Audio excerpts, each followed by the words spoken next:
Bonjour à toutes et tous. Je me présente, je suis Élodie Petit, je suis directrice conseil à Res Publica, une agence de concertation, et on a été mandaté par TCO Collectivité pour les accompagner dans la conception, l'animation et la restitution de la concertation autour de l'élaboration du plan de mobilité. Bienvenue dans ce webinaire intitulé Enseignement de la concertation et des suites. Et Chen, je veux bien que tu passes sur la slide suivante pour que je puisse voilà, vous expliquer un petit peu le déroulement. Tout d'abord, voilà, merci beaucoup d'être présent. Cette réunion a vraiment pour objectif de partager les enseignements de la concertation préalable menée par TCO Collectivité et les réponses, vous présenter les réponses qui seront apportées. Nous reviendrons d'abord sur le cadre de la concertation, le bilan des garants et les enseignements tirés par TCO. Puis on présentera les améliorations prévues des services de la mobilité d'ici 2030. Et ensuite, on détaillera les engagements pris par TCO en réponse aux remarques formulées par les garants. On aura aussi des temps questions qui viendront ponctuer ces échanges. Vous avez le chat qui est disponible. N'hésitez vraiment pas à aller déposer vos questions. Voilà, même pendant les présentations, on fera en sorte d'y répondre.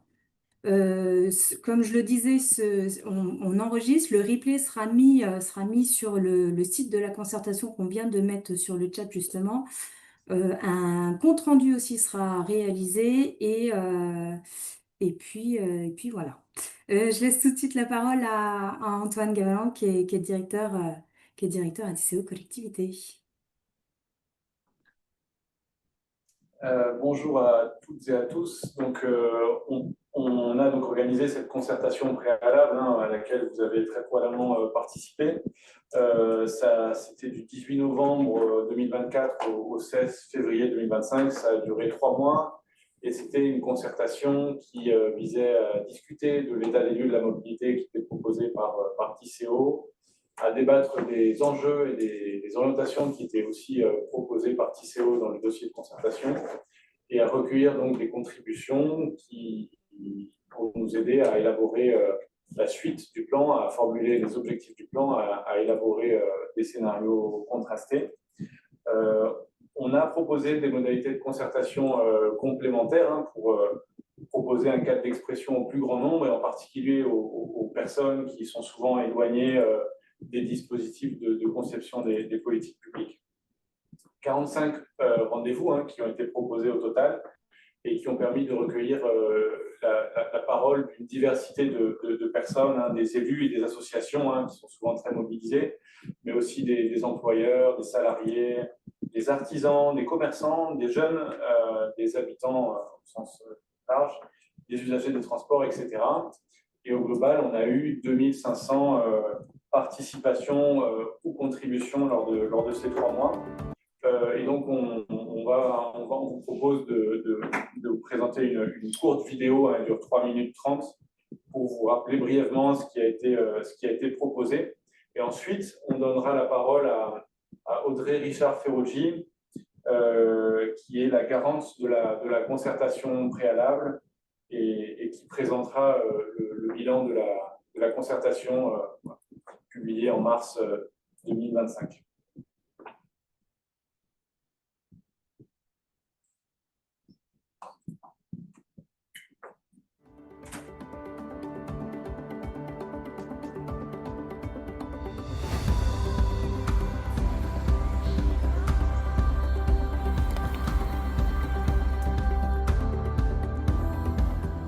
TCO Collectivité a souhaité organiser un dispositif assez large pour recueillir en fait une diversité de points de vue avec des modalités différentes.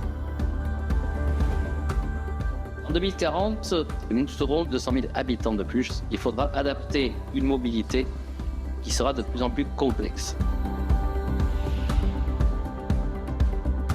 Ce plan de mobilité, il concerne tous les modes de déplacement et pas seulement les transports collectifs. L'objectif étant d'échanger sur l'état des lieux, d'en discuter, de débattre des enjeux et des orientations qui sont proposés par TCO Collectivité.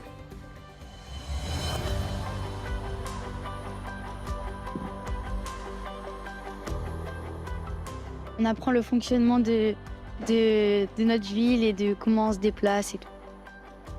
Oh, c'est un bien commun, j'attends juste qu'ils répondent aux besoins des déplacements des gens, tout simplement, quoi.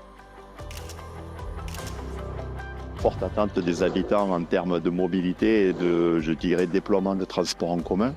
Pour que la population prenne enfin, je dirais, les transports en commun, faciliter leur vie et essayer d'éviter la voiture. Et des questions posées nous faisaient réfléchir, je trouve ça intéressant par rapport notamment aux déplacements, au stationnement, des choses comme ça, quoi. J'espère que ça portera ses fruits et que du coup, on sera entendu. Drôle, cool, Pratique. Compliqué. utile. On a commencé en 2024 et donc on est sur la première phase de son élaboration, phase d'état des lieux. Et puis on est aujourd'hui dans une phase où on présente des enjeux et on débat des orientations.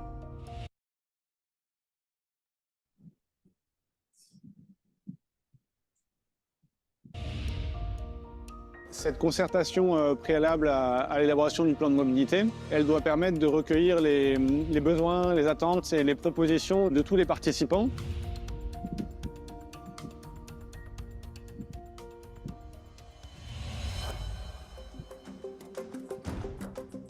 Je trouve que c'est une bonne idée d'en parler aux étudiants, de venir sur les campus et d'en parler. Vraiment, c'est une bonne initiative, c'est une bonne idée. C'est une bonne initiative aussi de recevoir certaines critiques, d'en parler avec les gens qui vivent ça au quotidien. On ne peut pas construire les choses sans demander aux gens concernés. Le panel citoyen, c'est une des modalités de cette concertation.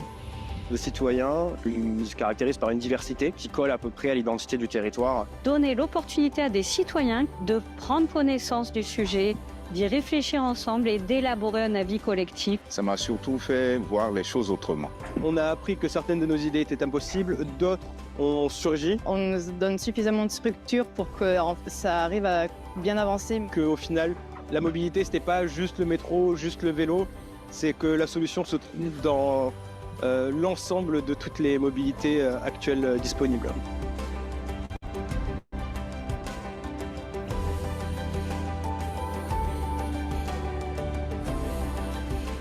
Au revoir, merci.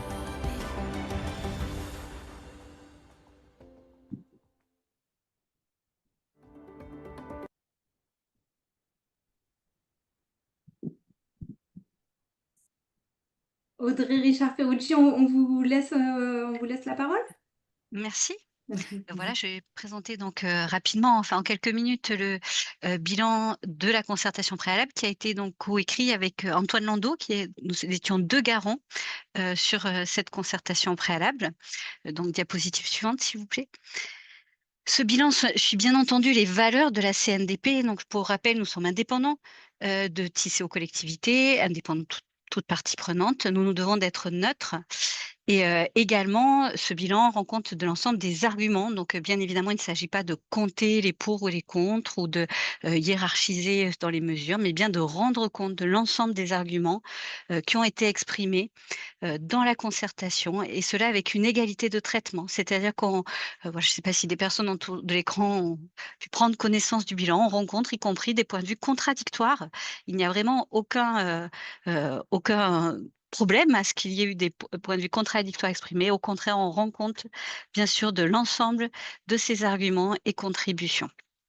Principe également de transparence, et je passe d'ailleurs à la diapositive suivante à ce propos.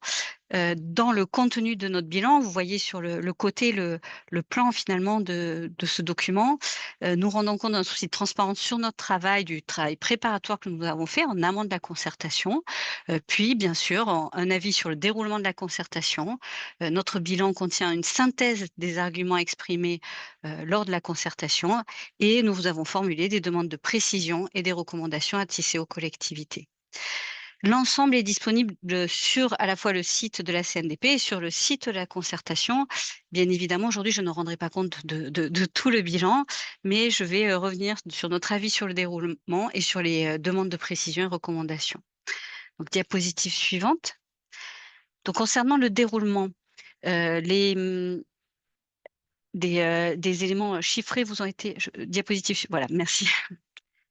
Donc, de notre point de vue des garants, sur cette concertation, un ensemble de modalités ont été mises en œuvre, à la fois pour informer sur la concertation en tant que telle, mais également sur le plan des mobilités, à la fois ce que c'est, sur les mobilités, sur les acteurs des mobilités à travers différentes modalités. Un partage et une discussion de l'état des lieux et du diagnostic a été fait dans la concertation. Cela correspondait à une de nos recommandations issues d'études de contexte. Et des mises en perspective ont pu être proposées à la fois par des tiers spécialistes de différents sujets, mais également en impliquant d'autres acteurs publics compétents sur les mobilités sur le territoire. Donc, une variété de modalités a été mise en œuvre sur une durée qui, selon nous, était adaptée de 3 mois. Cette variété a permis l'expression d'une diversité d'arguments, dont par différents publics, dont des jeunes, par exemple, et a permis de débattre sur l'opportunité des orientations proposées et l'expression d'alternatives. Ainsi, de notre point de vue de garant, les droits du public à l'information et à la participation ont été respectés dans le cadre de cette concertation. Concernant nos demandes de précision, donc ces demandes de précision portent sur différents sujets en lien avec les demandes exprimées par le public et les arguments exprimés. Une première demande de précision concernait des précisions sur l'état des lieux, le diagnostic, en considérant la diversité des usages et des territoires et avec des demandes de faire des retraitements de l'enquête mobilité. Ensuite, des demandes de précision portaient plus sur les mesures, en fait. Par exemple, en lien avec de nombreux arguments exprimés en termes de justice sociale et de justice territoriale, nous avons demandé à TCO, dans la suite, de préciser en quoi les mesures retenues répondent à l'ambition qui était indiquée dans le plan de donner accès à tous aux mobilités et aux demandes exprimées par le public de justice sociale et territoriale. Par exemple, sur des mesures, sur des limitations de la voiture ou encore justice territoriale en termes d'accès à certains services. D'autres demandes portaient sur la clarification des ambitions, par exemple sur l'évolution des parts modales, et là encore avec des arguments et des propositions qui pouvaient être différentes de la part du public, mais en demandant à TCO de se positionner, de clarifier ses ambitions, et de la même manière sur les enjeux de bilan carbone et de réduction des impacts sur l'environnement. Des demandes également de clarification des objectifs concernant le développement de l'intermodalité en considérant en propre cet enjeu dans le plan des mobilités. Enfin, des demandes ne portaient pas uniquement sur les mesures, mais également sur la gouvernance, avec un enjeu de gouvernance collaborative en considérant l'ensemble des acteurs des mobilités impliqués, et des demandes concernant les financements, et en particulier de préciser le phasage et la priorisation des actions. Diapositive suivante. Concernant les recommandations que nous avons faites à TCO sur la suite de la concertation, alors la deuxième, par exemple, est mise en œuvre ce soir avec ce webinaire sur organiser une réunion publique pour diffuser l'information sur les enseignements. D'autres demandes concernaient le fait d'informer la CNDP sur les modalités de concertation continue, de partager les résultats des études existantes en cours, mais aussi les études complémentaires qui seraient conduites, et d'impliquer le public dans l'élaboration des scénarios, la définition des objectifs quantitatifs et les modalités de suivi et d'évaluation, c'est-à-dire les phases suivantes de l'élaboration du plan des mobilités. En termes de modalités, nous avons recommandé de mettre en place un comité de suivi, c'est-à-dire une instance pérenne de concertation propre pour le plan de mobilité qui accompagnerait la poursuite de l'élaboration du plan. Et enfin, de veiller à poursuivre l'information auprès d'un large public et de mettre en œuvre des modalités variées, comme ça a pu être le cas dans la concertation préalable, pour aller à la rencontre d'un large public, en particulier du public qui ne viennent pas nécessairement aux rencontres publiques ou éloignés finalement des espaces de décision. Merci, je m'arrêterai là pour laisser l'espace justement à TCO de présenter les réponses qui ont été faites au bilan. Et je reviendrai par la suite sur un avis sur ces réponses. Merci. Merci pour cette présentation. Donc, au-delà du bilan des garants, TCO Collectivité a souhaité rédiger son propre compte-rendu de la concertation pour rendre compte de ce qui a été exprimé, les points de vue sur l'état des lieux, sur les enjeux, sur les orientations. Donc, il y a un document d'une centaine de pages qui est disponible sur le site demainmobilité.fr et qui rend compte de ces expressions. Et le parti qui a été pris, c'était de rendre compte de la diversité des arguments sans pondérer par le nombre de contributions. Et ce document, il il exprime aussi les enseignements que Tisséo tire de cette concertation. Donc ces enseignements, ils vont vous être présentés synthétiquement dans les prochaines minutes. Et ensuite, il y aura un premier temps d'échange au cours duquel vous pourrez vous exprimer sur ces premiers éléments présentés.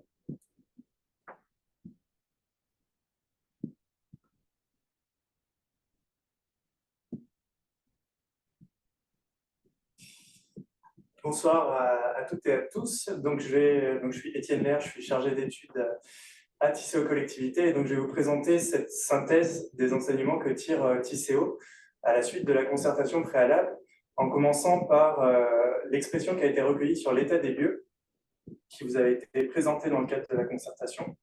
Le premier point qu'on retient, qu'on a entendu, c'est qu'il est attendu de davantage rendre compte des différences entre les territoires au sein du périmètre desservi par Tisséo et entre les publics et leurs besoins spécifiques. L'autre point, c'est que certains éléments de diagnostic ont soulevé des questions, notamment la question de la baisse du trafic automobile, et que sur ces points-là, il a attendu davantage d'éléments pour étayer ce qui est observé et mieux comprendre les phénomènes à l'œuvre. Un exemple d'expression recueillie, qui est une expression dans un cahier d'acteurs qui indiquait donc, le document présenté donc, sur l'état des lieux lors de la concertation préalable, basé sur des statistiques trop générales, dresse un état des lieux qui nous semble bien trop optimiste par rapport au ressenti des usagers. Je passe au sujet des enjeux objectifs qui étaient, là aussi c'était l'objectif de la concertation préalable, de débattre et de recueillir des avis sur ces enjeux. Les 5 grands enjeux qui étaient mis en avant par Tisséo pour le futur plan de mobilité, c'était ceci. Donc le premier, le cadre de vie et la santé. Le second, la cohésion sociale et territoriale. Le troisième, le dynamisme économique. Le quatrième, le changement climatique. Et le cinquième, les ressources et la biodiversité. Donc, dans l'ensemble, de façon très générale, les enjeux, ils ont recueilli plutôt des avis positifs. Ils sont dans l'ensemble partagés, même s'ils sont jugés parfois un peu trop généraux. Et sur ce point, justement, il est attendu de la part des personnes qui sont exprimées de préciser les objectifs du futur plan de mobilité et de les quantifier. Parmi les grands messages ou grands enseignements tirés sur chacun des enjeux, on peut retenir sur le cadre de vie et la santé que la justice face à l'exposition à la pollution, au bruit et au stress, elle est centrale dans l'expression recueillie. L'autre question qui a fait débat et qui a recueilli pas mal d'expressions là aussi, c'est la question de réduire le trafic automobile. Concernant la cohésion sociale et territoriale, on retient 2 grands enseignements. La question de garantir un droit à la mobilité de toutes et tous, quel que soit le lieu de résidence et quelle que soit la situation individuelle. Et un besoin de justice spatiale, là aussi, en lien avec les différents secteurs, périmètres du plan de mobilité. Sur l'enjeu du dynamisme économique, parmi les grands enseignements, on retient le rôle important des employeurs avec une implication attendue des entreprises en lien avec l'action publique. Et d'autre part, l'enjeu du pouvoir d'achat qui concerne l'ensemble des habitants du territoire avec un aspect prégnant de la mobilité. Concernant le changement climatique, sur la question du dynamisme économique, il y avait un point qui a fait débat, qui est la question de la croissance urbaine et de l'attractivité de la métropole toulousaine, avec la question de poser de est-ce qu'elle est souhaitable. Donc, concernant l'enjeu du changement climatique, ce qui a été souligné dans l'expression au cours de la concertation, c'est que c'est un effort qui est très important, mais qui est impératif. Et parmi les leviers clés à mobiliser pour répondre à cet enjeu-là, c'est le report modal qui ressort en premier lieu. Enfin, concernant les ressources et la biodiversité, un des aspects qui est ressorti, c'est la question de chercher à limiter l'étalement urbain, donc l'aménagement et l'urbanisme en lien avec la question de la mobilité, et la question de réduire l'artificialisation des terres. Donc voilà, c'est des très grands enseignements tirés pour chacun des enjeux. Évidemment, vous avez davantage de détails dans le bilan disponible en ligne. J'en viens à la question des orientations qui étaient soumises là aussi à la concertation pour recueillir l'avis du plus grand nombre. Les orientations, c'est un peu les leviers d'action que l'on envisage, qu'on proposait d'utiliser pour répondre aux enjeux identifiés. Un premier point concernant ces leviers d'action, ces orientations, c'est qu'il y a des attentes très fortes sur le développement des alternatives à la voiture. Avec en premier lieu la question de développer les transports collectifs et notamment l'offre en dehors de Toulouse.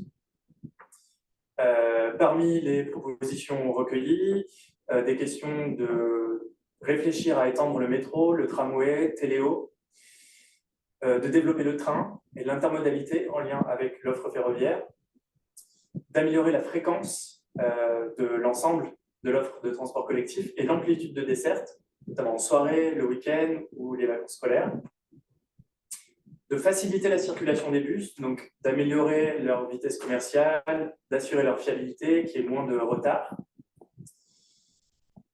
Ensuite, un autre point vraiment prégnant dans l'expression recueillie, c'est la question de créer des dessertes transversales, c'est-à-dire de ne pas seulement se concentrer sur les dessertes en lien avec le cœur de l'agglomération et Toulouse, mais aussi réfléchir à développer une offre qui relie les communes de périphérie entre elles.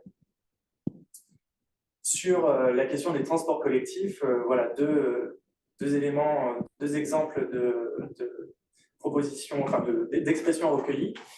D'abord, au cours de la réunion de clôture, donc cette expression, nous, deuxième, troisième couronne de Toulouse, on ne peut pas vivre sans voiture. Aujourd'hui, le déficit de transport en commun est très significatif. Et sur la droite, vous avez une carte de travail interne à Tisséo qui représente les différentes propositions de développement, de prolongement des lignes de métro existantes, là en l'occurrence pour le nord-est de l'agglomération, qui ont été recueillies lors de cette concertation. L'autre attente forte sur le développement des alternatives à la voiture, c'est la question des modes actifs, donc de la marche, du vélo, avec un aspect important qui est d'aménager, de sécuriser et d'accompagner le développement de la pratique des modes actifs. Là, les expressions recueillies, elles se concentrent sur la question de la continuité des cheminements et du fait qu'ils soient sans obstacle. Sur la question du traitement des points noirs, qui seraient à traiter en priorité, des points noirs en termes d'intersection, de franchissement d'obstacles, en particulier le périphérique. La question de séparer les modes pour prévenir les conflits, qui ressort nettement dans les expressions. La question de développer le stationnement vélo sécurisé, que ce soit sur les lieux d'activité, mais aussi en lien avec les transports collectifs, autour des gares par exemple, ou des stations de métro. Et la question de développer les services, par exemple la réparation, les ateliers de réparation ou des formations et de la sensibilisation à la pratique du vélo. Donc sur les modes actifs, un exemple d'expression recueillie, le plan de mobilité devrait se concentrer très majoritairement sur les modes actifs qui répondent très bien aux enjeux actuels, une expression recueillie dans le cahier d'acteurs d'Écolomobile. Si on continue sur les leviers d'action et les orientations qui étaient proposées pour répondre aux enjeux identifiés, un deuxième aspect important, c'est la question de la place de la voiture, qui a été vraiment en débat au cours de cette concertation préalable. Cette question, elle se pose en lien avec l'orientation qui était proposée de chercher à concevoir la ville et donc les aménagements urbains en cohérence avec l'offre de transport et les services de mobilité. Et là-dessus, l'expression recueillie, elle a exprimé une envie de favoriser une densité dite raisonnable, de chercher à travers pardon, boire un petit peu d'eau, de chercher à travers l'aménagement urbain à réduire les distances parcourues au quotidien, donc chercher à rapprocher les emplois, les commerces, les services des lieux d'habitation. La question de conditionner l'urbanisation à l'existence d'une offre de transport collectif. et la question de partager l'espace public entre les différents modes de transport. Et c'est là que la question de la place de la voiture, elle a fait débat, puisque se pose la question, donc pour le développement des alternatives type transport collectif ou modes actifs, eh ben, il faut prendre la place sur l'espace public et donc potentiellement réduire la place dédiée à la voiture. En lien avec cette question-là, dans l'avis du panel citoyen, un extrait. Le sujet de la place de la voiture a été un sujet au sein du panel. Pour certains participants, il ne faut pas remplacer la voiture individuelle. D'autres estiment nécessaire de réduire la place de la voiture en ville. L'autre question qui se posait en lien avec celle de la voiture, c'est l'orientation qui était proposée d'accompagner la transition énergétique des véhicules et de rendre attractif leur usage partagé. Sur ces orientations, il a été exprimé un besoin de lever les freins à l'électrification, notamment au regard du coût que ça représente pour l'acquisition d'un véhicule électrique.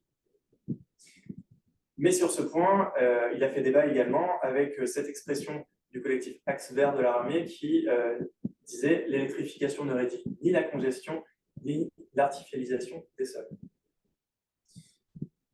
Autre expression, la question de développer l'autopartage et le covoiturage. La question de restreindre l'usage de la voiture dans les centres-villes. Là aussi, ça fait débat. Avec voilà, deux nouveaux extraits. Lors de la réunion d'ouverture, une personne qui indiquait « La voiture est une source de nuisance » et qui posait la question « Est-ce qu'on va accepter de contraindre son usage ?» Et une nouvelle fois dans l'avis du panel citoyen, pour une partie du panel, il faut veiller au respect des libertés individuelles. Et donc, le lien a été fait avec la question de contraindre ou non l'usage de la voiture. Toujours concernant ces leviers d'action et ce qui sera mis en place dans le cadre du plan de mobilité, il y a une attente très forte, ça a été rappelé aussi dans le bilan des garants, de justice sociale et territoriale. C'est en lien avec l'orientation proposée de donner à tous l'accès à une mobilité durable. Sur cette question, les expressions identifient le besoin de tenir compte des besoins d'autonomie de toutes et tous, et notamment des personnes à mobilité réduite, mais aussi, juste sur ce point, des personnes à mobilité réduite et de leur autonomie dans le cadre de leur déplacement, des expressions fortes sur ce sujet, avec au cours de la réunion de clôture, cette intervention. Donc, encore une fois, l'aménagement du territoire, les déplacements sont vus sous le prisme et sous l'optique de la personne valide. C'est donc une négation totale des besoins de déplacement autonome des personnes à mobilité réduite. J'allais dire, donc, tenir compte des besoins d'autonomie à la fois des personnes à mobilité réduite, mais aussi d'une façon plus large de l'ensemble des citoyens aux différents moments de leur vie. On pense aussi aux personnes âgées, aux enfants, et donc là aussi à la question de leur autonomie de déplacement. Ici, c'est dans le cahier d'acteurs de la commune de Fontenay. De façon générale, il y a une attente forte de ce public, les jeunes, pour pouvoir se déplacer de façon autonome vers l'agglomération toulousaine. Tenir compte également des différences entre ville et campagne et des différences donc, de services de mobilité offerts. Et enfin, sur ce point, veiller à l'accessibilité financière des différents services de mobilité avec, en débat, la question de la tarification des transports collectifs. Avec là aussi donc, différents arguments. Dans la carte des idées, la gratuité des transports en commun pour toutes et tous, afin d'encourager ce mode de transport et décourager la voiture individuelle. D'autres villes l'ont fait, Toulouse peut le faire. Mais d'autre part, d'autres arguments exprimés là dans le cadre de la conversation du 4 février. Pour nous, la question du tarif n'est pas la plus importante. La question la plus importante, c'est le service. Si le service est en adéquation avec le tarif, la plupart des gens sont prêts à supporter un tarif supérieur. Je suis désolée, Etienne, il va falloir accélérer un tout petit peu pour finir cette séquence. J'arrive au bout. Pour terminer sur la question des orientations, il y a des contributions moins nombreuses sur les sujets de la logistique et de l'adaptation au changement climatique. Je passe rapidement et j'en viens aux expressions sur les suites à donner. Là, je vais être un petit peu plus détaillé, mais c'est la dernière diapo, Elodie. Des expressions sur les inquiétudes sur la coordination de l'action publique et son financement. Donc, comment faire travailler les différentes collectivités ensemble, les compétences étant partagées et les projets non synchronisés, une expression lors de la réunion d'ouverture de novembre 2024. Encore dans le cahier d'acteurs du Code Dev de Palma. Notre inquiétude est donc dans la capacité de la puissance publique de proposer un plan qui soit financièrement viable. Autre expression sur les suites à donner, des attentes très fortes qu'on entend sur la poursuite de la concertation sur le plan de mobilité, mais aussi sur d'autres sujets. Donc, par la suite, un comité de suivi intégrant tous les acteurs permettrait d'enrichir le travail, exprimé sur la carte des idées, mais aussi une question posée, peut-on avoir connaissance du plan en cours d'élaboration pour la desserte bus consécutive à la mise en service de la l'INSEE? Et dernier point, des exigences d'action à court et moyen terme. On a des difficultés aujourd'hui au quotidien. On nous parle de demain mobilité, mais c'est pour après 2028, exprimé lors des réunions d'ouverture. Il faut agir vite. Il y a une forme d'impatience à se dire qu'il y a des solutions simples à mettre en place dès maintenant, exprimées à la réunion de clôture du 10 février. Et donc, ça termine cette présentation des enseignements. Merci beaucoup, Étienne. Alors, il n'y a pas beaucoup de questions pour le moment sur le chat. Oui, Monsieur Cantaloube, en fait, cette présentation, le replay et les questions et les réponses seront mis en ligne sur le site de la concertation. On va vous remettre les liens. Ils ont déjà été mis dans le chat, mais on vous les remettra avant de clôturer. Est-ce qu'il y a des questions? Vous pouvez lever la main. Il y a un petit cœur en bas de l'écran avec un bouton qui s'appelle réagir. Vous pouvez lever la main et on se donne 15 minutes pour pouvoir poser des questions et obtenir des réponses. Allez-y, Monsieur Lacoste, on vous écoute. Oui, bonjour. Donc, plus ou moins, on partage à peu près la même analyse sur la concertation, que ce soit la très bonne analyse de la CNDP ou la vôtre TICO. Moi, ce qui m'intéresse surtout, donc je suis l'association de Pieds de Roue, on avait communiqué sur la suite, c'est-à-dire la rédaction des scénarios. Voilà, c'est ça qui serait le plus intéressant, de voir concrètement comment on traduit toutes ces analyses qu'on a partagées là à l'instant. Quelle est la suite et en particulier ne pas attendre après 2026 pour travailler concrètement. Voilà, parce que s'il y a plusieurs scénarios à établir, c'est vraiment dans les exercices pratiques qu'on peut collaborer entre associations, entre TICO, collectivités, mairies, etc. pour avoir une dynamique et garder cette dynamique citoyenne qu'il y a eu durant la concertation publique. Donc le calendrier et les scénarios, s'il vous plaît. Alors, c'est des choses qu'on va présenter dans la suite. Il y a plusieurs parties. Là, c'était la présentation des enseignements que TICO tire de la concertation. La partie suivante, c'est comment les services de mobilité vont être améliorés dans les prochaines années et même dès septembre 2025, parce que ça apporte des réponses aussi à une partie des contributions qui ont été exprimées lors de la concertation et ça nous semblait important de le présenter. Et ensuite, la dernière partie, c'est la présentation des mesures que TICO prend et on apportera des réponses en particulier à cette question de la suite de l'élaboration du plan. Merci beaucoup, monsieur Benoît Lanus. Oui, bonjour. Alors, je ferai très court parce qu'effectivement, comme on l'a déjà dit, on se félicite quand même de la qualité de la concertation qui est organisée et des enseignements. On a beaucoup évolué, on a beaucoup avancé. Et effectivement, mais je voulais faire un petit complément à cette question. On a beaucoup porté la question du fait qu'il y avait une ville rose et une agglomérose, donc il y a des inégalités sociales, territoriales. Mais ce qu'on voulait apporter comme nuance là-dessus, c'est en fait, il y a aussi des gens dans Toulouse qui sont pénalisés par l'absence d'alternative pour aller en périphérie. Donc, ce n'est pas que dans un sens, c'est dans les deux sens. Et que de répondre aux besoins aussi des gens de la périphérie et des Toulousains qui ne peuvent pas aller en périphérie, c'est aussi améliorer la vie dans Toulouse. Parce qu'en fait, s'il y a des bouchons, c'est parce qu'il y a trop de gens qui n'ont pas d'alternative. Voilà. C'est pas, les choses sont reliées et ça fait système sur le fait qu'il y a des trous dans la raquette en termes d'alternative à la voiture. Voilà, c'est un petit complément que je voulais apporter sur les items. On voit que les choses ont bien bougé. En tout cas, on a des meilleures bases, il nous semble, pour travailler sur la suite. Voilà, c'est bien. Merci. Merci beaucoup. Madame Valquet, Sophie Valquet.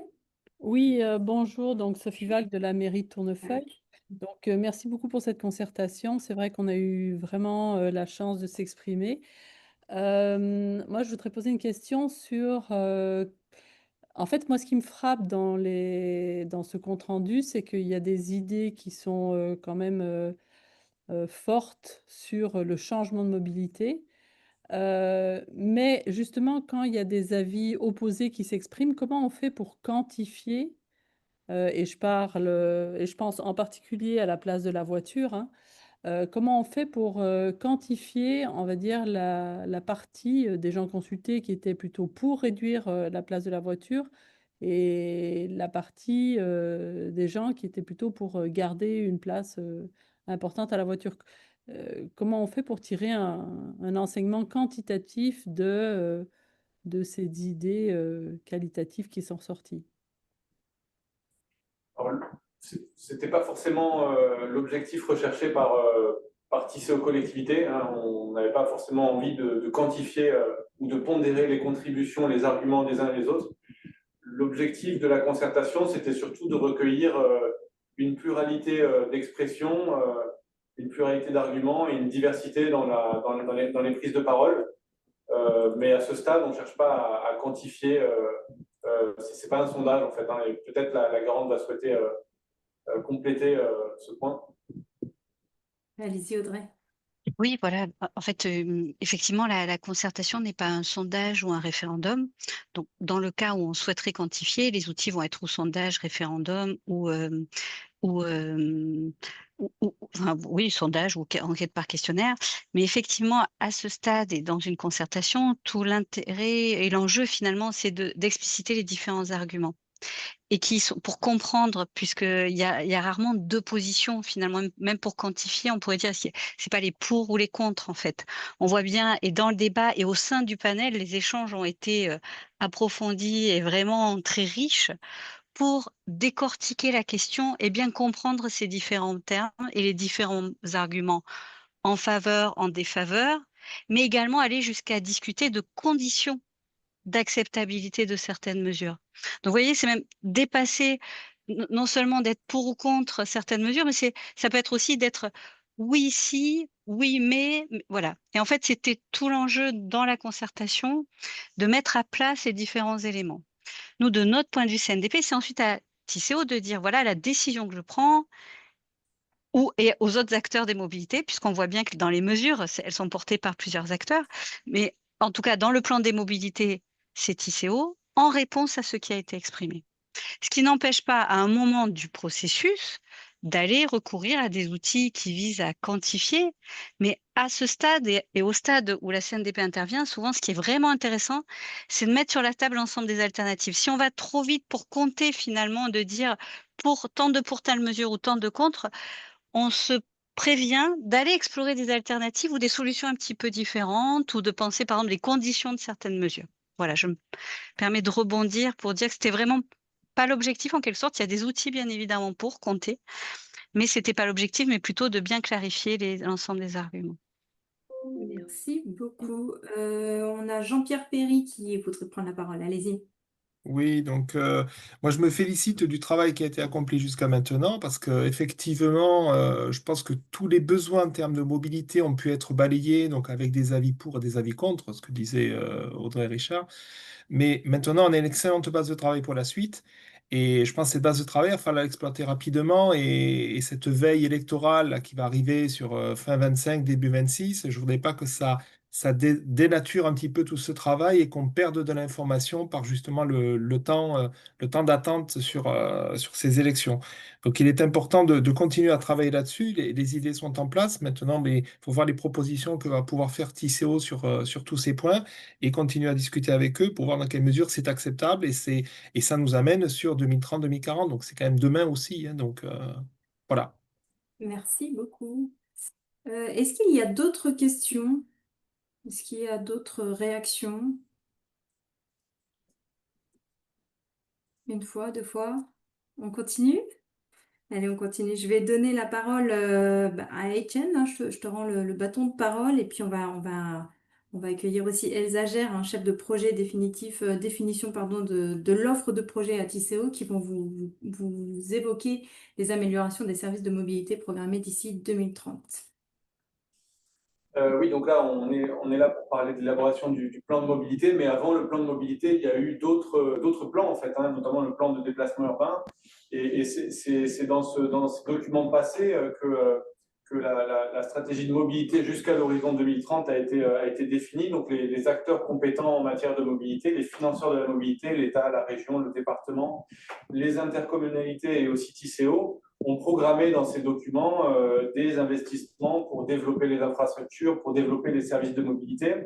Et ce qu'on vous propose dans les prochaines slides, c'est de vous présenter les améliorations des services de mobilité qui vont arriver dès septembre 2025 et aussi dans les prochaines années, et donc qui découlent des précédents plans de mobilité, plans de déplacement urbain. Et on va voir qu'une partie de ce qui va arriver dans les prochaines années, ça répond déjà aux besoins qui ont été exprimés, aux attentes qui ont été exprimées par les participants à la concertation. Ça ne répond pas à tout, mais ça répond à une partie des demandes. Alors, on ne prend pas forcément les choses dans l'ordre chronologique. On passera sur septembre 2025 un petit peu après, mais donc on commence par les évolutions de l'offre ferroviaire, les aménagements ferroviaires en cours de travaux au nord de Toulouse, qui prévoit une mise à 4 voies de la section Toulouse-Saint-Jory et un réaménagement des gares, et la création de plusieurs haltes, dont une halte au contact du métro La Vache, la halte route de Launaguet, là sur le plan, mais aussi une création de halte à Fenouillet-Saint-Alban et une à Lalande-Église dans le nord de Toulouse. Concernant les projets de transport collectif urbain et les grands travaux d'infrastructure en cours, concernant donc la ligne C, le prolongement de la ligne B et la ligne aéroport, quelques informations. Sur la ligne C, qui est donc prévue pour fin 2028, les 5 tunneliers sont en action. Les piles du viaduc dans le secteur de la Bêche sont toutes réalisées. Les stations aériennes ont commencé à être construites. C'est notamment le cas de la station Aerospace Campus dans le secteur de Montaudran. Et la première rame du futur métro C sera testée en septembre sur le site francilien de Alstom. Concernant le prolongement de la ligne B, le tunnel et l'ensemble du viaduc dans le secteur de la Bège est réalisé. La construction des stations aériennes, là aussi, a débuté, avec une ouverture prévue fin 2027. Vous avez en bas à gauche, là, un lien vers le site de suivi des travaux, le suivi du parcours des tunneliers en cours avec l'avancement des ouvrages. Et concernant la ligne aéroport, dont l'ouverture est prévue fin 2026, les travaux d'extension nécessaires du dépôt des tramways sont en cours, ou ont été réalisés, j'ai un petit doute. Et la préparation des travaux des stations est en cours, notamment sur le secteur du rond-point Jean Maga à Lagnac, dont on voit là une représentation du projet à terme, de l'aménagement à terme. Et Elsa, oui, pardon, Elsa, je te passe la parole. Donc là, on va rentrer effectivement sur la partie septembre 2025. Avant de parler de septembre 2025, on voulait juste revenir rapidement sur un peu l'organisation de la mise en œuvre en fait, de ce qu'on appelle notre réseau structurant, donc, qui compte tout ce qui est transport guidé, mais aussi notamment les linéos. Et donc, on voit qu'on est organisé par année. Déjà parce que c'est lié souvent aux travaux, et puis sur certains secteurs, ça peut être lié aussi à l'organisation de la charge de travail, voilà, sur différentes années. Donc on voit ce qui a été mis en œuvre sur ces différentes années, et il faut savoir qu'à chaque fois qu'on a un gros projet, par exemple la sortie d'un linéo, souvent on a également une grosse réorganisation de l'offre bus du secteur. Donc voilà, chaque pavé qui est inscrit sur cette diapositive, en fait, des fois, ça peut être l'occasion de restructurer un certain nombre de lignes. Donc on voit que 2025 est une année assez importante. On a des projets qui sortent qui sont importants. Donc on a 2 linéos, donc le linéo 7 et le linéo 12. Donc on le présente un petit peu après, donc je ne vais pas rentrer dans le détail. On a la première ligne express, donc la ligne express sud-ouest, qui relie Basse-au-Cambo à Muret. Et on a également la desserte d'un nouveau secteur, donc qui est le Grand Ouest toulousain, qui est rentré dans le périmètre de Tisséo au 1er janvier 2024. Et donc jusqu'à présent, c'était la région qui assurait la desserte. Et donc à partir du 1er septembre 2025, c'est Tisséo qui assurera la desserte. Sur la fin de cette feuille de route, on aura les lignes dont parlait Étienne tout à l'heure, donc la ligne aéroport et la ligne B, qui sont attendues pour fin 26. Voilà. Donc, le projet de septembre, donc là on vous a mis, c'est la campagne de com qui va bientôt sortir donc, sur les principales nouveautés, on va dire, de la rentrée. Hein. Après, on ne vous présente pas, on a énormément de petites modifications de fréquences, de création d'arrêts, des choses un peu complémentaires. Là, on vous présente les grands projets, donc les 2 linéos dont on parlait tout à l'heure, la 117 Express, et on a la ligne 35, on n'en parlera pas ce soir, mais vous pourrez retrouver les informations sur le site de Tisséo, c'est une nouvelle ligne dans Toulouse. Et ensuite, on a donc 401, 402, 403 qui sont les nouvelles lignes qui vont arriver sur le Grand Ouest. Donc, le linéo 7, on vous a mis ici la cartographie qui sera dans les documents de communication qui vont sortir sur cette ligne. Il faut savoir qu'il y a déjà une communication en ligne sur le site de Tisséo sur ces grands projets qui n'est pas très détaillée. Vous aurez des flyers qui vont sortir tout début juillet que vous pourrez retrouver en ligne, où vous retrouverez toutes les informations sur les itinéraires, les fréquences attendues, toutes les informations pour acheter les tickets. Voilà, tout est repris dans les flyers. En ce qui concerne les fiches horaires, pour les nouvelles lignes, elles seront mises en place, elles seront disponibles dès le mois de juillet. Et ensuite, comme chaque année, on est plutôt mi-août pour les lignes habituelles. Donc le linéo 7, c'est un linéo qui reprend une ligne qui existe aujourd'hui, qui est la ligne 78, avec un renfort d'offres. Donc le linéo 7, c'est une ligne qui va de Saint-Orens à la station Université Paul Sabatier et qui dessert également le secteur Malper. La particularité de ce linéo, c'est qu'on est sur l'ensemble de la ligne sur un tissu un peu différent. Donc en heure de pointe, on aura un renfort d'offres sur la partie la plus à l'ouest de la ligne, entre Malper et Université Paul Sabatier, où vous pourrez le voir sur la diapositive un peu en détail. On aura une offre à 5 minutes. Et sur le reste de l'itinéraire, on est sur un linéo plus classique à 9-10 minutes. Ça, c'est vraiment que pour l'heure de pointe où on a ces renforts. Sur tous les autres, tout le reste de la journée, sur le samedi, le dimanche, pendant les vacances, on sera sur une offre commune sur l'ensemble de la ligne.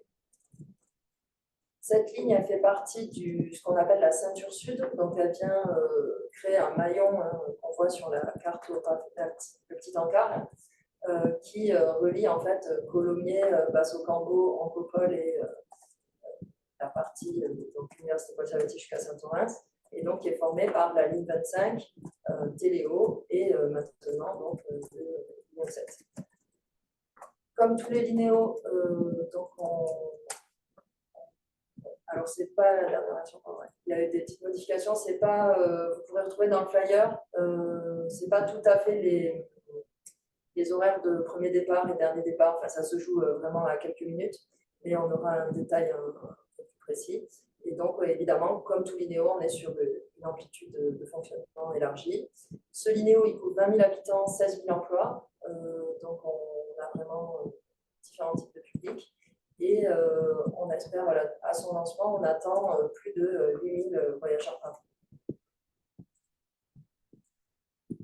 Donc pour ce linéo, j'ai juste oublié de préciser, on a peu de modifications autour de ce linéo. On a juste la ligne 109 qui apparaît en vert ici, qui est une ligne transversale qui dessert Castanet, La Beige, Saint-Orens, et qui va être prolongée. Aujourd'hui, elle fait son terminus à Malper, et elle va être prolongée jusqu'à Balma-Ribotte pour venir connecter le linéo 1 et notamment renforcer aussi la desserte du côté de la clinique Croix-du-Sud. Donc peu d'évolution autour de cette ligne. Par contre, le Linéo 12, on est sur un projet vraiment différent, puisqu'on est sur un itinéraire qui aujourd'hui n'existe pas. C'est l'itinéraire du Linéo 12, en fait, il vient reprendre l'itinéraire de différentes lignes. Donc sur sa partie nord, la ligne 36, qui du coup n'existe plus. Au milieu, ici, on est sur la ligne 19. Ensuite, on est sur la ligne 37 et sur sa partie sud, sur la ligne 23.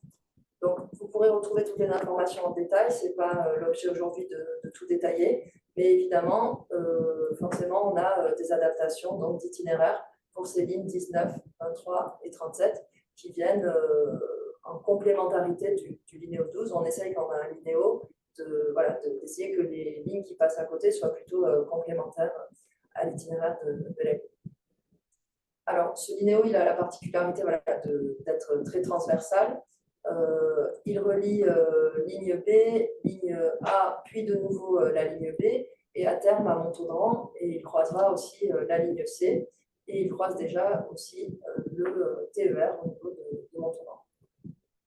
Comme tout à l'heure, on est sur une offre type Linéo, donc avec une amplitude élargie au niveau du fonctionnement. Sur ce Linéo, on est sur 9 minutes en heure de pointe et 11 minutes en heure creuse. Et voilà, vous avez le détail de toutes les offres sur l'ensemble de la journée. Beaucoup d'habitants sur ce Linéo, par rapport on voit même au précédent, 46 000 habitants, les emplois ça doit être à peu près équivalent, 18 000 emplois, et on a la particularité d'avoir énormément d'établissements scolaires sur l'axe, donc 5 000 collégiens et lycéens répertoriés sur l'itinéraire. On attend sur ce Linéo 16 000 voyageurs par jour, donc c'est un très grand Linéo.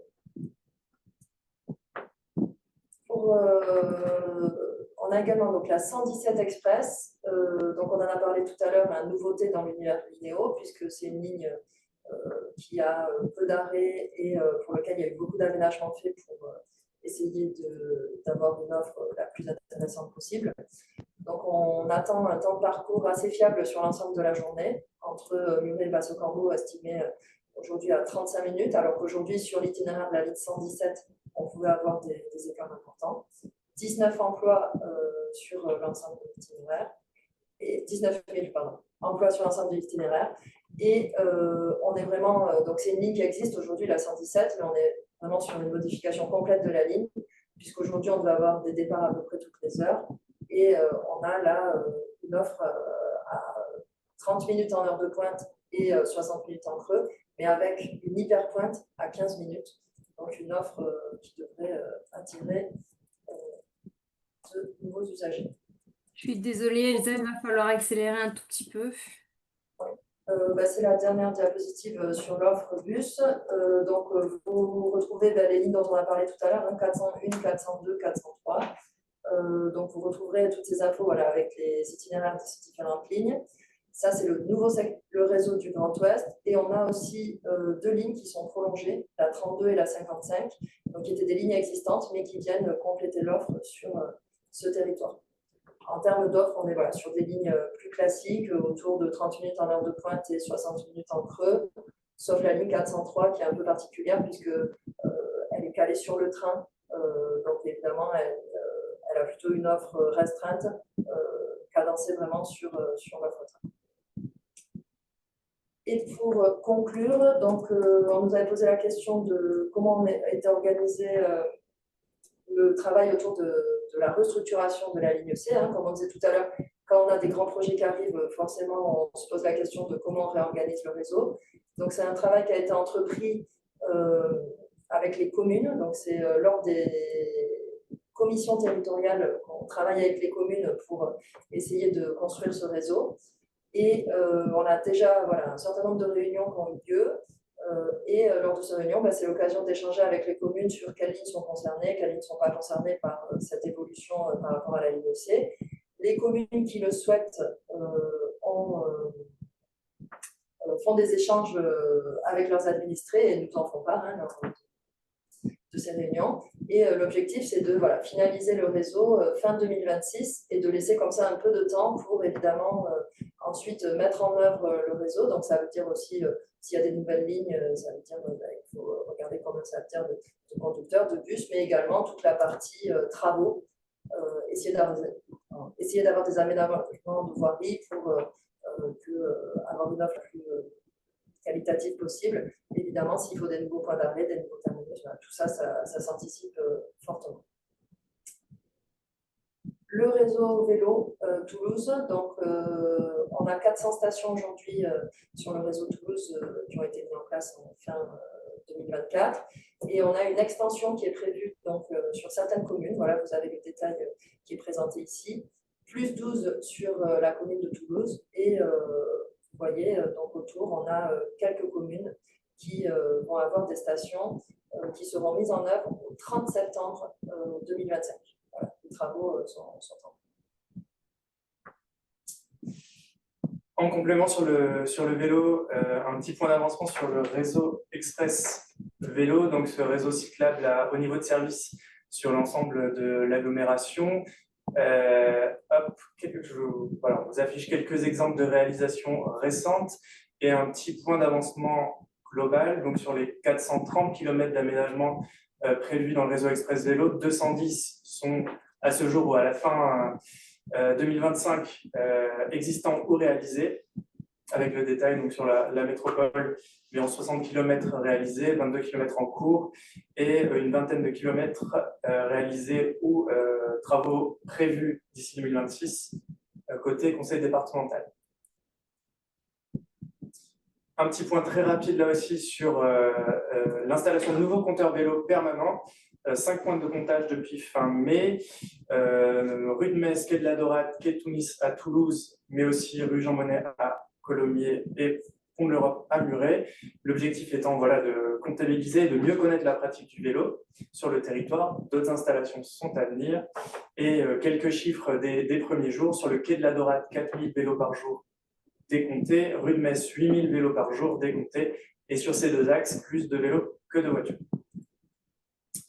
Et on termine avec quelques éléments sur les projets d'aménagement de voirie et d'espaces publics qui sont en cours. Vous le constatez au quotidien, il y a beaucoup de travaux dans l'agglomération qui concernent la voirie, avec des questions de nouveau partage, de rééquilibrage du partage de la voirie.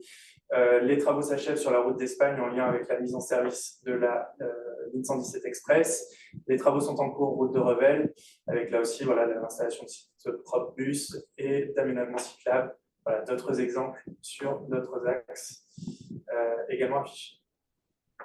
Et on en vient aux échanges. Merci beaucoup. On vous propose de repartir sur 10 minutes d'échange. Il y a eu quelques réactions dans le chat qui ont trouvé écho auprès d'Antoine qui a répondu. Je vais lire, ou alors soit il y a la mairie de Fonsorbe qui a écrit des choses. Est-ce que vous voulez prendre la parole, monsieur ou madame? Je ne sais pas qui est là pour représenter la collectivité. Est-ce que vous voulez prendre la parole? Oui, Allez-y. je peux éventuellement intervenir. François Siméon, maire de Fonsorbe. Oui, effectivement, 400 la 401 à la rentrée de septembre, comme je l'ai écrit, ça ne répond pas aux besoins des Fonsorbais, dans le sens où ça va nous amener à la gare de Colomiers. Alors, aller à la gare de Colomiers, effectivement, le jour où nous aurons le métro y arrivera, ça sera une très belle chose. Mais en passant, en l'occurrence là, sur la 4 voies, la 124, qui le matin a des bouchons colossaux. Donc le bus va être pris dans les bouchons et en gain de temps, c'est zéro. Donc je ne suis pas sûr du tout que les habitants de notre secteur, Fonsorbe ou Saint-Lys, soient nombreux à prendre la 401. Nous, ce que nous attendons, c'est de pouvoir utiliser les espaces linéaux aujourd'hui, notamment ceux qui sont spécifiquement destinés au linéo, et qui permettraient de faire gagner du temps, et que le linéo arrive jusqu'à Fonsorbe et Saint-Lys. Et ce qui nous est opposé de façon systématique, c'est qu'il y a une coupure en termes d'urbanisation entre Fonsorbe et Plaisance. On ne peut pas faire autrement. Il y a une aire de saut de la DGA, il y a un golf et un zoo. Donc peut-être il faudrait changer le logiciel linéo en se disant on pourrait faire quelque chose de spécifique à Fonsorbe et Saint-Lys, et ça rendrait de très très grands services à nos habitants qui n'attendent que ça. Sinon, il y a rupture de charge. Il y a bien un bus qui va jusqu'à Monestier-Plaisance, mais il y a une rupture de charge avec ce que ça représente de temps d'attente, etc. Et ça ne permet pas aux fonceurs B et saint-lisiens d'avoir un service satisfaisant, et donc nous encombrons avec nos voitures la métropole. Merci beaucoup. Ensuite, on avait, oui, voilà, alors on a des petits commentaires, hein, il y a l'effort dommage de ne pas avoir présenté les fréquences et les amplitudes de ces lignes trop différents des autres ajouts. Ensuite, il est dommage que le prolongement de la ligne de bus 55 n'aille pas jusqu'à une liaison avec le L11 à Cugnaux.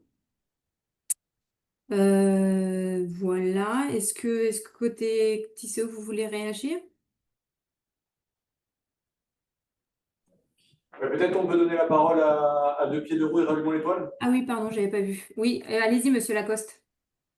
Oui, je reste un peu sur ma faim parce que j'avais pris les recommandations de la CNDP vraiment comme une base et je vois pas trop les réponses. On est de suite rentré dans le détail de telle ligne, telle fréquence, mais pour moi, c'est un exercice différent. Alors, j'ai bien lu la réponse de monsieur Gavalan. C'est une demande, oui, alors il faudrait peut-être un autre format. Pour moi, ce soir, c'était le PDM, c'était quelle stratégie TCO vous allez mettre en place, comment vous allez répondre précisément aux questions et aux suggestions de la CNDP, comment vont s'écrire les scénarios, comment on va fonctionner, quel calendrier, parce que là, ça reste très évasif. On est rentré tout de suite dans le détail et les solutions, mais pour moi, il fallait plutôt ébaucher une stratégie de haut niveau, voilà, et rester dans les grandes lignes, quoi. Et s'il y a un besoin pour les usagers de savoir telle fréquence, et c'est vrai, de bus, etc., ben, peut-être il faut des réunions régulières TCO voyageurs, mais là, TCO, vous avez aussi la casquette AOM, et là, vous avez répondu plutôt avec la casquette TCO voyageurs. Voilà, c'est mon ressenti. Ok, on le note, hein. Il y a la troisième partie qui arrive, hein, monsieur Lacoste. Monsieur Lanus? Du coup, moi, je suis pas tout à fait d'accord avec Jean-François. Là. Nous, effectivement, il nous semble important de ne pas séparer le long terme, le court et le moyen terme. Parce que nous, on pousse pour une démarche pragmatique par étape. Et en plus, les choses qui peuvent se faire à court et moyen terme peuvent aussi servir à expérimenter des principes qui pourraient être d'ailleurs généralisés dans le PDM. Je pense notamment, on pousse beaucoup pour le cadencement des bus qui soient coordonnés avec les horaires de train. Et on l'a redit, aujourd'hui, ce n'est pas des sujets sur lesquels TCO se focalise. On n'est pas rentré dans les détails, mais quand on est rentré dans le détail en comité de partenaires, on a vu un certain nombre de lignes sur lesquelles on pourrait avoir testé qu'est-ce que ça ferait, par exemple sur le mur terme, de coordonner les horaires de bus avec les horaires de train, de les coordonner de manière systématique. Et donc, on pourrait comme ça expérimenter. Donc, il ne faut pas, pour nous, traiter séparément plan de mobilité et les choses à court et moyen terme, de la même manière que pour faire système. Hein, je rebondis sur ce que dit la maire de Fonsorbe. Nous, on croit vraiment à un grand cadencement de tous ces réseaux, si on veut proposer d'alternatives. Et donc, du coup, on ne peut pas non plus dire qu'il faut avoir une tâche urbaine sans coupure naturelle. Mais la ville est faite comme ça, il y a plusieurs communes, de plusieurs tailles, et donc il faut faire, autour de l'étoile ferroviaire, il faut faire une toile des mobilités. Et donc, effectivement, de dire qu'il y a une coupure urbaine, c'est quand même Fonsorbe, ce n'est pas des petites communes. Hein. Donc, voilà. Donc, il faut faire système. Et ce qui est marrant, c'est que du coup, vous n'avez pas évoqué du tout la question du CERM. Et là, on voit bien, quand même, dans les angles morts des politiques, le CERM, on en parle, mais en fait, il ne sort rien. Et on voit bien que du coup, vous ne savez pas quoi en faire, vous ne savez pas comment en parler. Et je constate que je ne vois pas de personnes de TCO, de la région, dans les participants. Ça ne me semble pas anodin. Et du coup, on ne parle pas de sujets majeurs, alors que là aussi, pour réussir le lancement de 3e métro, il va falloir être à la hauteur, d'ailleurs, sur les bus de TCO, mais aussi sur le train. On voit qu'on a beaucoup de questions qui se posent sur le devenir de l'axe Toulouse-Auch d'un point de vue train, et que du coup, ça va générer des perturbations ailleurs. Voilà, donc pour nous, il ne faut pas séparer les choses. Il faut les voir de manière systémique. Et ce que je voulais dire aussi, de la même manière sur les sujets, on voit qu'on peut avancer. On l'a vu là pour une ligne express, mais pour nous, on ne devrait pas avoir de ligne qui ne fonctionne pas le samedi et le dimanche. Parce qu'aujourd'hui, en fait, là, il y avait une ligne express, mais en fait, on a vu sur d'autres lignes, quand on a parlé dans les détails, on a fait le traçage général à Pinsaguel, 3 lignes de TCO et aucune qui fonctionne le samedi et dimanche. Donc ça, c'est des sujets en fait qui nous semblent voilà, qu'il faut, si on veut que les gens puissent passer, lâcher la voiture, il faut penser à d'autres solutions, d'autres pratiques, changer de logiciel, comme disait madame la maire de Fonsorbe, et on peut tester dans cet intervalle des choses qui pourraient généraliser. Et mon dernière remarque, question, ce sera du coup, comment on travaille sur tout ça? Comment on travaille sur tout ça? Parce que du coup, ce qu'on voit sur cette réflexion, sur la préparation du nouveau réseau, et pas que de bus, au moment où on inaugure la 3e métro, pour nous, il y a des sujets majeurs qu'il faudrait discuter et partager. Et il nous semble donc que ce serait dommage qu'il y ait eu quelques échanges avec les communes tout autour, mais avec aucune avec les associations, aucun avec le public, et que ça fasse l'objet d'une communication, d'un partage avant cette période électorale, parce que il me semble que c'est des sujets majeurs sur lesquels devraient discuter les candidats dans toute l'agglomération. Voilà, merci. Merci beaucoup. Madame Asensio, Nicolas Asensio. Oui, bonjour. Donc, la première partie de la présentation où j'ai pas pris la parole, mais je soutenais tout à fait les interventions de Rallumons l'étoile et de Pied de Roue sur le descriptif et la prise en compte par TCO de tout ce qui avait été dit dans cette concertation.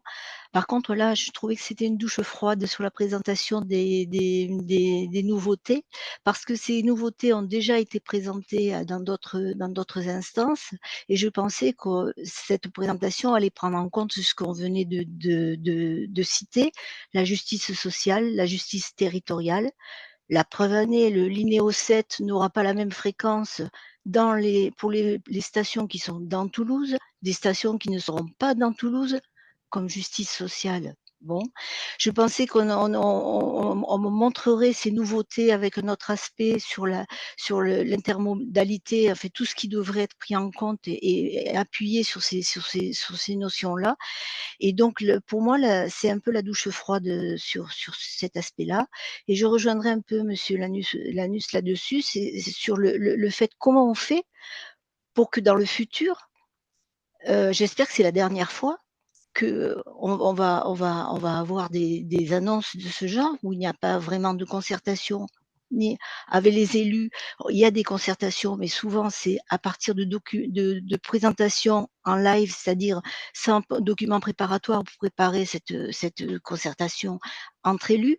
Et ensuite au comité des partenaires où nous avons une présentation de ce qui a été décidé en concertation avec les élus. Et vraisemblablement, il n'y a pas grand-chose qui a été pris en compte de ce que nous avons proposé. Donc, comment fait-on pour aller mieux et pour que ce qui a été dit soit réellement mis en application? Là, je ne retrouve pas du tout ce qui a été dit dans la première partie de cette présentation. Merci. On va prendre la dernière prise de parole de Claudine. Oui, Claudine Gambet de l'OTAT et de la FNOT. Alors, bon, Nicolas Asensio vient de parler tout de suite de l'OTAT, donc je suis complètement d'accord avec ce qu'elle dit.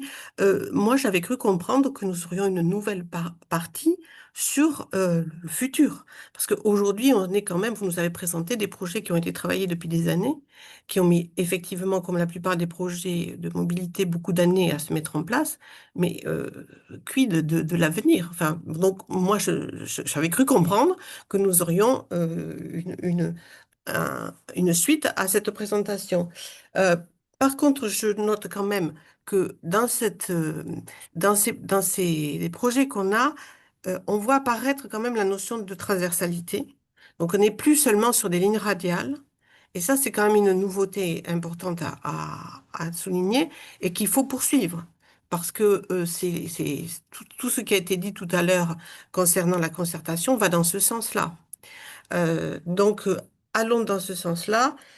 Après, équité territoriale, quand on voit la fréquence de la ligne express, la ligne qui remplace la 117, donc Muret-Basso-Cambo, excusez-moi, mais en heure de pointe à la demi-heure, c'est quand même une qualité de service qui est tout à fait insuffisante et qui risque d'ailleurs de faire que ce ne sera pas un succès. Parce que comment voulez-vous qu'avec avec aussi peu de fréquence, vous ayez vraiment un report de la voiture sur un axe collectif? Donc, nous serons très vigilants là-dessus, mais je pense que on plombe déjà ce projet avec la fréquence si basse. Merci beaucoup. Il est 19h15. Est-ce que côté Tissot, vous voulez réagir ou est-ce qu'on continue la présentation justement sur les mesures et les engagements de Tissot en réponse au bilan des garants? Oui, je pense que c'est attendu, donc on va Oui, c'est présenter attendu. simplement les mesures. Donc TICEO a tiré des enseignements, a pris connaissance du bilan et le 7 mai, il y a eu un comité syndical où les élus ont délibéré pour indiquer les suites données à cette concertation. Donc il y a 15 mesures qui ont été prises pour tenir compte du bilan et des enseignements. Alors tout d'abord des mesures, des engagements pour poursuivre la dynamique d'information et de participation du public, 9 mesures. On verra après, il y en a 6 autres qui concernent la poursuite de l'élaboration du plan de mobilité. Donc la première mesure qui a été prise, c'est de mener une concertation continue entre la fin de la concertation préalable, qui s'est terminée là en février, et puis jusqu'à l'arrêt du projet de plan de mobilité, qui interviendra peut-être en 2027. Qu'est-ce que c'est une concertation continue? Alors, ce n'est pas une concertation avec la même intensité que ce qu'on a fait pendant 3 mois, mais c'est une période où il va y avoir des échanges, où TICEO va informer, va proposer des cadres d'échange aux représentants de la société civile, au grand public, aux différentes étapes clés de la démarche. Donc voilà, on s'engage à poursuivre l'information, poursuivre la concertation tout au long de cette période jusqu'à l'arrêt du projet de plan de mobilité. Je vais détailler davantage les mesures dans la suite de mon propos. La deuxième mesure, c'est de solliciter la Commission nationale de débat public, CNDP, pour demander la désignation d'un garant de la concertation continue. Donc cette concertation qui commence finalement là et puis qui va durer jusqu'à 2027, à minima. Donc on a fait le travail et la CNDP a désigné Audrey Richard-Ferrugi comme garante de la concertation continue. Donc elle était garante de la concertation préalable. Elle est désormais garante de la concertation continue, donc elle va nous accompagner jusqu'à l'arrêt du projet de plan de mobilité. Ensuite, troisième mesure, on va maintenir le site internet de la concertation préalable, qui est une véritable source d'information. Vous l'avez déjà sans doute consulté, parce qu'on pense que les informations qui sont contenues sur ce site seront utiles pour la poursuite de l'élaboration du plan.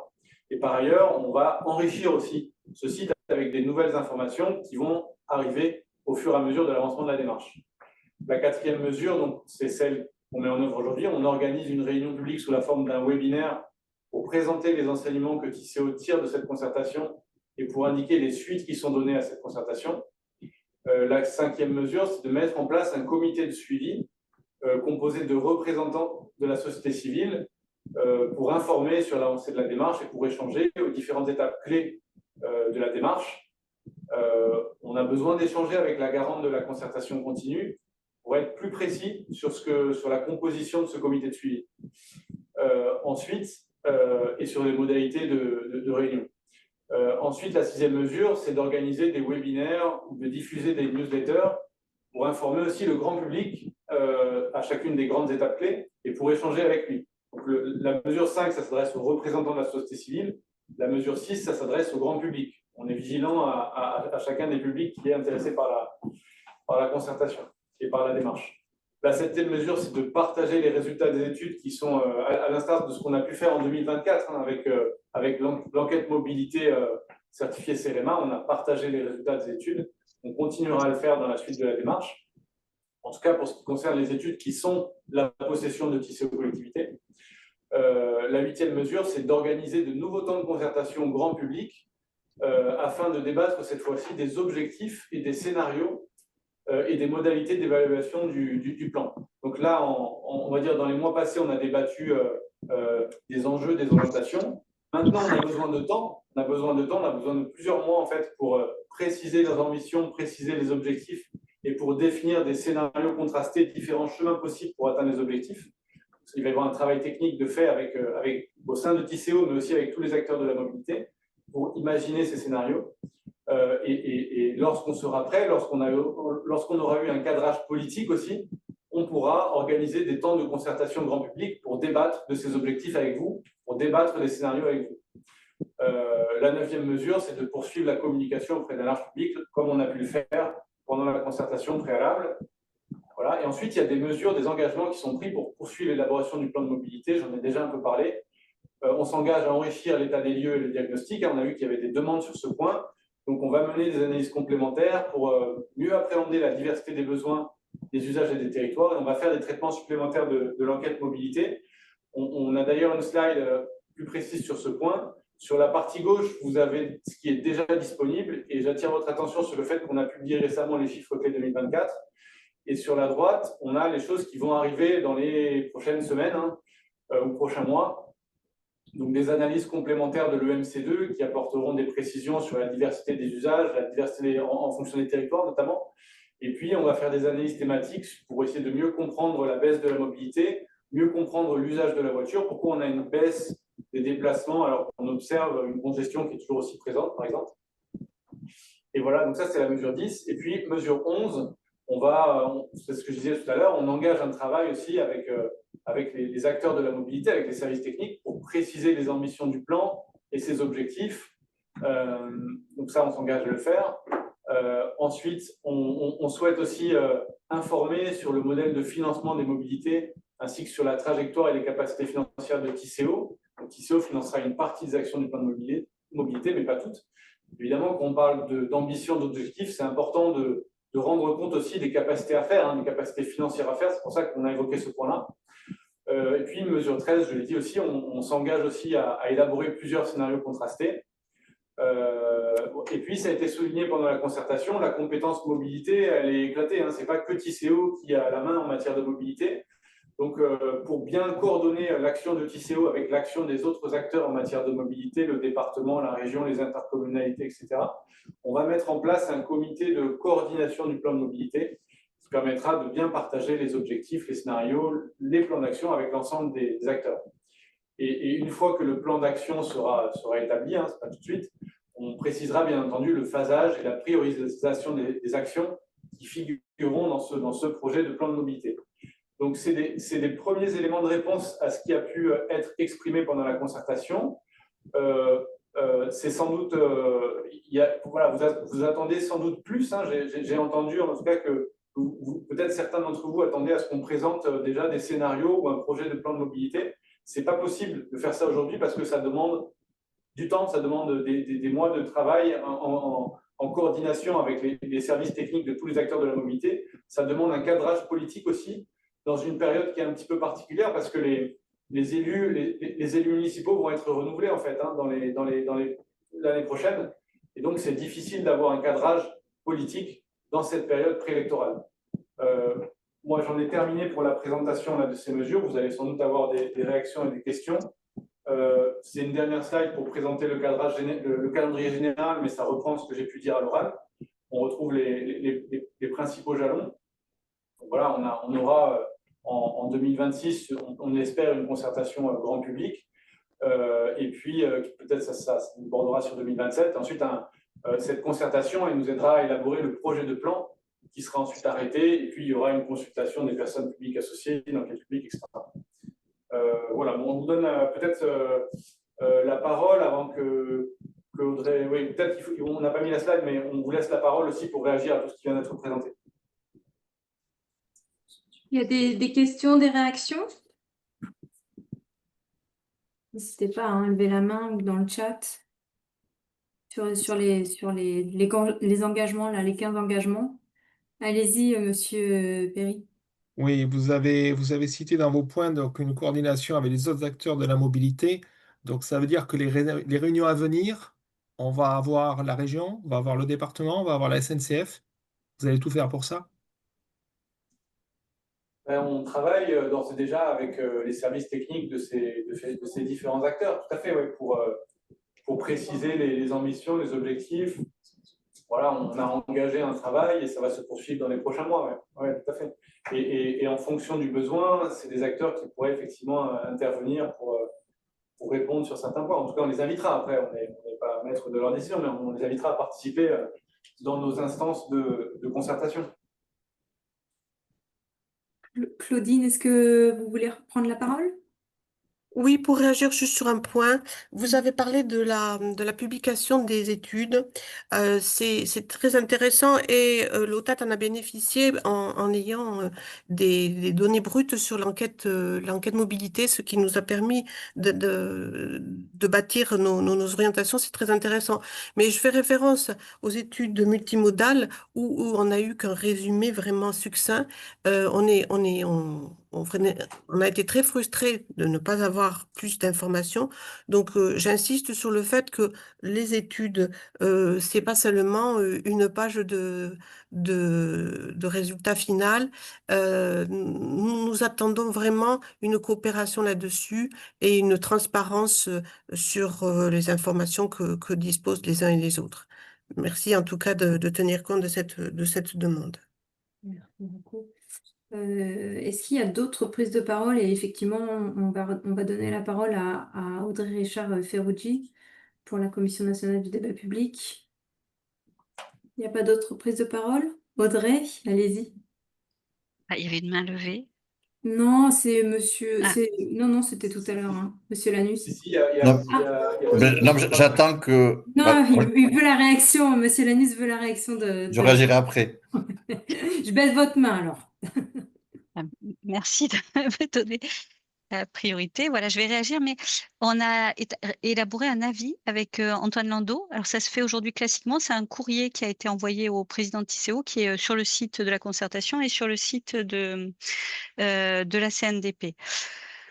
De notre point de vue, Tisséo a répondu, en tout cas, à notre bilan au point par point. A donné suite aux recommandations concernant les suites de la concertation. J'ai effectivement été désignée début juin par la CNDP comme garante de la concertation continue et je continuerai d'œuvrer de la même manière que pour la concertation préalable pour garantir le droit à l'information et à la participation. Et donc justement, Monsieur Gavalan y a fait référence. Là, il s'agit de rentrer maintenant dans le détail pour la mise en œuvre, en particulier du comité suivi, mais également poursuivre dans des recommandations sur ces différentes, sur la suite, et avec une attention particulière, comme on l'a indiqué dans notre avis, sur la réponse. Alors, je précise que notre avis n'est évidemment pas jamais sur le contenu, mais bien sur la manière dont Tisséo a répondu à ce que l'on avait mis dans notre bilan.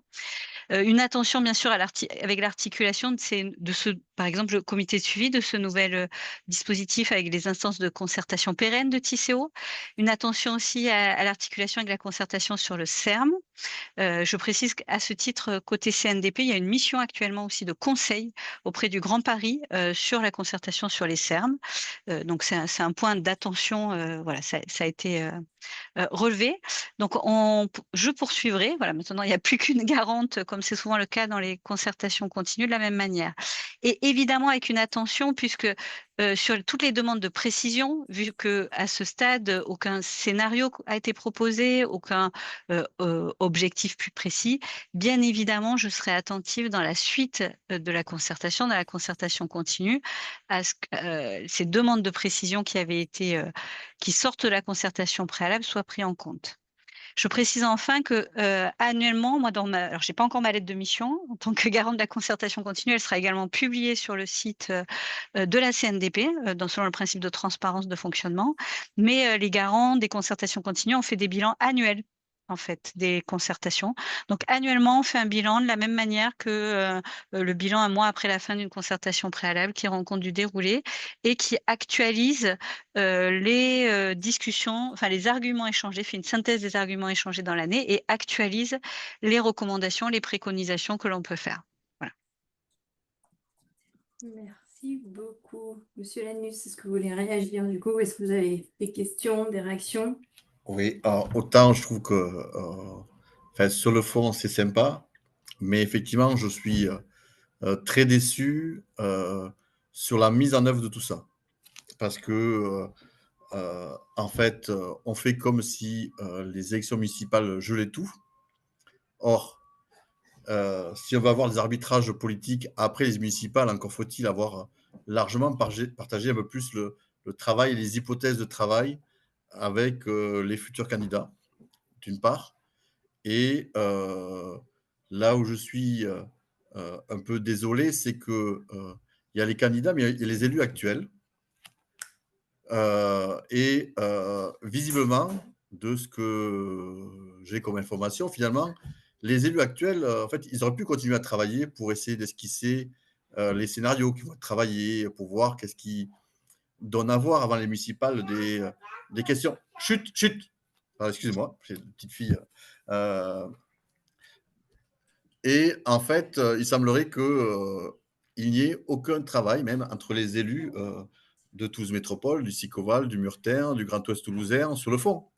C'est on laisse faire les services qui eux-mêmes n'ont pas de commande politique, au-delà de grands principes. Voilà. Et ça, je trouve ça très dommage et très regrettable parce que du coup, on est en train de perdre du temps et on ne va pas assez, à notre sens, de cette manière-là, éclairer le débat public qui doit se faire à l'échelle des 100 communes du périmètre ICO et plus large, à notre avis. Alors, du coup, nous, on y contribuera. Merci beaucoup. Benoît Durand, allez-y. Donc, je suis aussi de Rallumont Étoile, donc je vais pas m'étendre. Juste un peu un exemple, mais la question de l'information voyageur et de la tarification, parce qu'on parle du département, de l'État, etc., mais les deux seuls vrais AOM qui nous concernent, c'est la région et cet ICO. Et donc, s'il y a... Alors, peut-être que c'est la région qui bloque totalement, mais je pense aussi que vous pouvez le dire, politiquement, ce serait à eux de le payer. Mais en tout cas, rien que l'information voyageur, la coordination des réseaux, qui pourrait commencer par une communication sur les tarifications communes et un travail commun sur leurs améliorations, voire sur un tarif unique. Enfin, voilà. C'est des choses qui ont été très fortes dans la concertation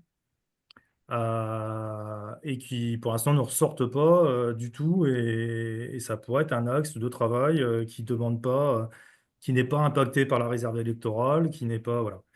Il y a d'autres sujets, mais je pense que là, le bloc tarification, information, voyageurs et communication sur le réseau, enfin les réseaux de transport en commun et l'intermodalité, tout ça, voilà, c'est quelque chose qui peut se faire en commun avec des applis communes, des liens, des campagnes de communication communes, etc. C'est beaucoup moins quand même technique que de faire une ligne de métro et ça prend beaucoup moins de temps. Voilà.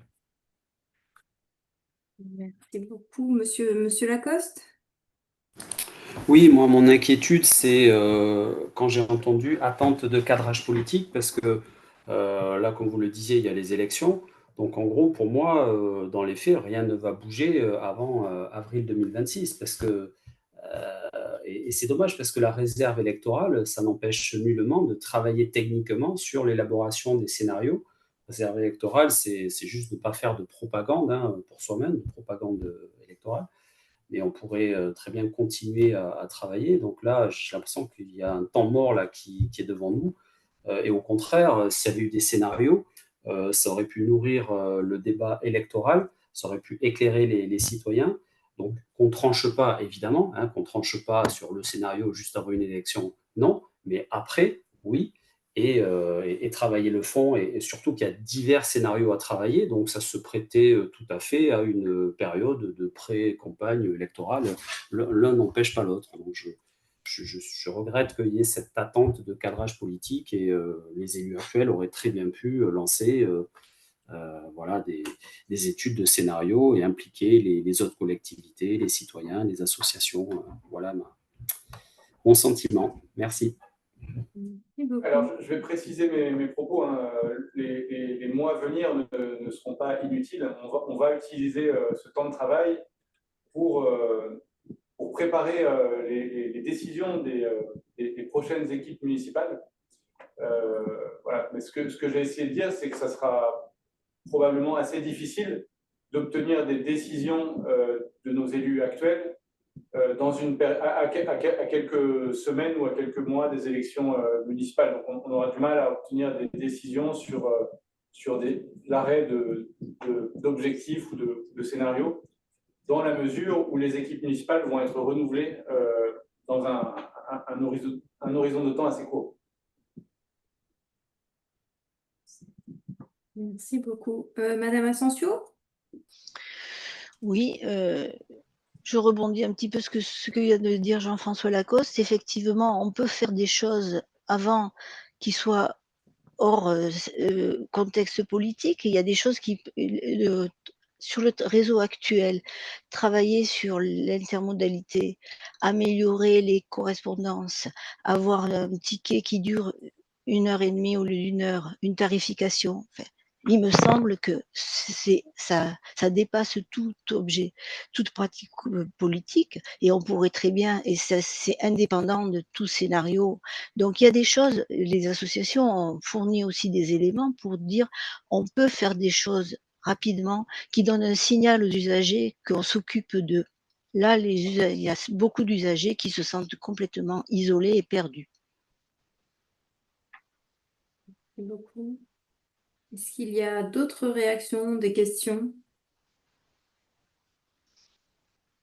On a répondu dans le chat, mais effectivement, hein, toute la présentation qui a été faite ce soir sera mise en ligne sur le site de la concertation, ainsi que le replay et les questions, réponses qui ont été posées ce soir. Il est 19h36. Antoine, est-ce que tu veux bien conclure? S'il n'y a pas d'autres questions?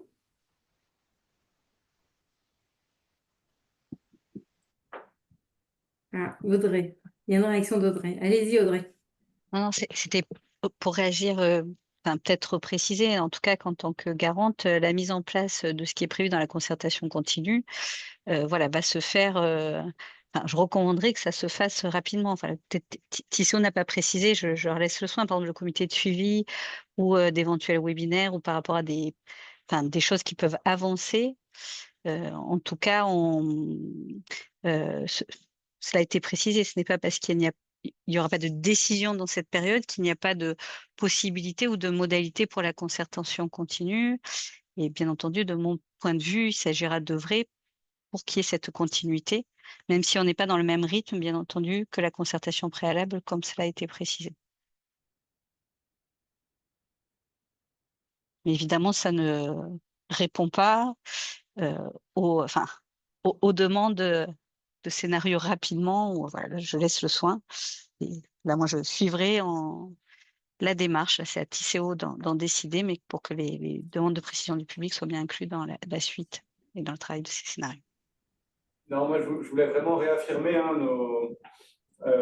nos ambitions en matière de transparence et de partage de l'avancement de la démarche. Hein. Donc, comme je vous l'ai dit, hein, on va travailler dans les prochains mois et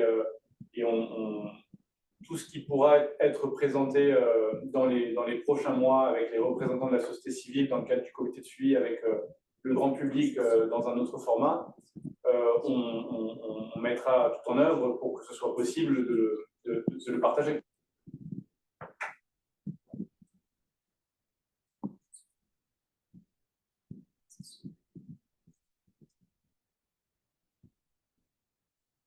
Est-ce qu'il y a d'autres réactions? Est-ce que vous voulez conclure du côté de TCO?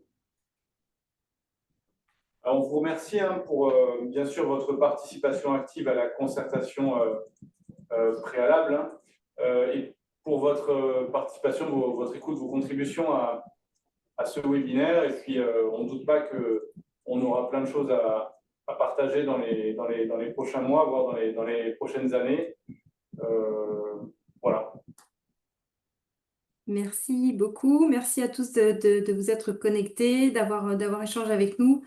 Je vous remercie. Passez une bonne soirée. Bonne soirée, au revoir. Au revoir. Si, bonne soirée. Au revoir. Au revoir, bonne soirée. Merci, au revoir.